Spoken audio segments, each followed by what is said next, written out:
All right, we made it to 3 weeks and 2 days, I believe, with this amazing new litter, and I've just finally changed it today. I should have made a video of actually dumping it out so you could see what that looked like, but my camera person had a Zoom meeting for school, so I was on my own for the morning.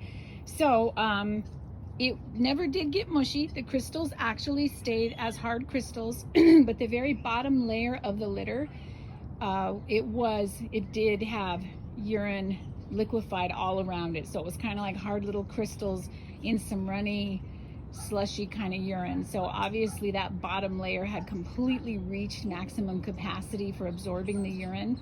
And one other lesson I learned about it, it did say this on the bag, and I guess I forgot, or my kids haven't been doing it as much as they should, but I will pan around and show you our beautiful view while I talk. But when you change this litter, you really should be stirring it every time. When you remove the solid waste, get all that out and then use your scooper and stir it up. And the goal is to get the crystals on the bottom up on the top. Not only will mixing it thoroughly show you overall how yellow the crystals are getting, but it'll help with keeping odor down, and it'll help the drier crystals that get rotated back to the top to continue absorbing as well as they can. So we do stir it every time we change. I think I forgot to mention it in the original video.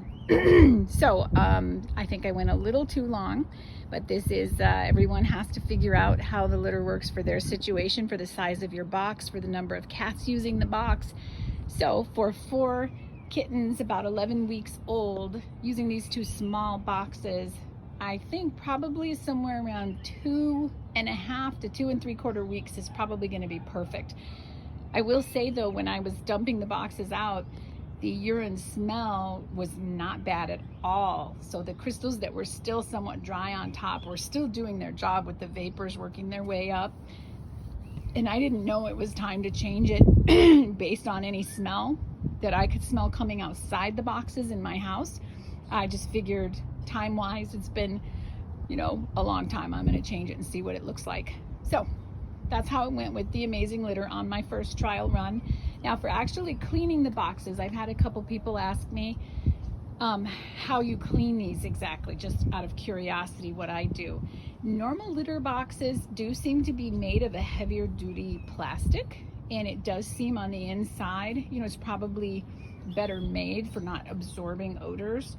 So because I use these flimsier plastic, I do worry that the boxes themselves could absorb odors a lot more, retain odors, possibly even not be a grade of plastic that's great for viruses. It could hang on to stuff like that longer.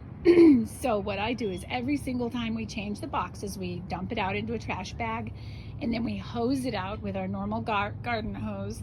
And then if these boxes are being used by completely healthy kittens with no symptoms, no GI symptoms, no respiratory symptoms, no sneezing, runny eyes, completely healthy, then I use a spray bottle of vinegar.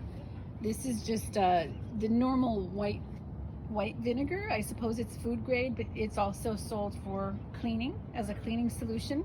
I do not dilute it. I buy the huge bottles of it at Costco, so I don't dilute it for the kitten cleaning. I just fill up a bottle and pure straight vinegar. I spray the boxes out with that inside and out. I do the lids also inside and out. And then I like to take the boxes and let them air out and dry completely, either in direct sunlight if I'm lucky enough to still have it. I am in the Pacific Northwest, so through the winter I am not so lucky. So I have learned to purchase a dehumidifier, which I keep in the laundry room.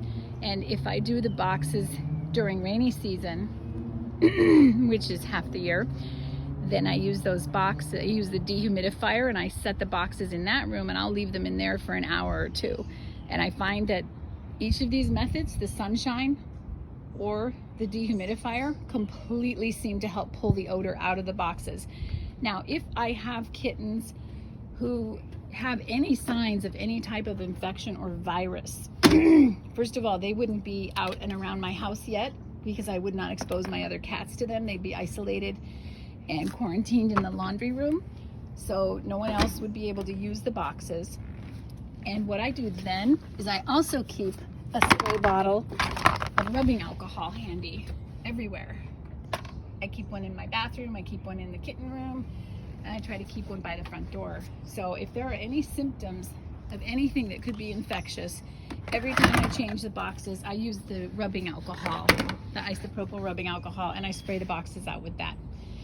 And then once I've done all of this, I find that these storage containers do not seem to retain odor over, like if I go weeks without getting kittens through the winter, I don't get a litter, and we don't have to use these boxes. If I store them up in the attic, then when I pull them out in the spring to get ready for kitten season, they don't smell like litter or urine. You can't really tell what I had been using them for. So that's been my experience with this cleaning routine.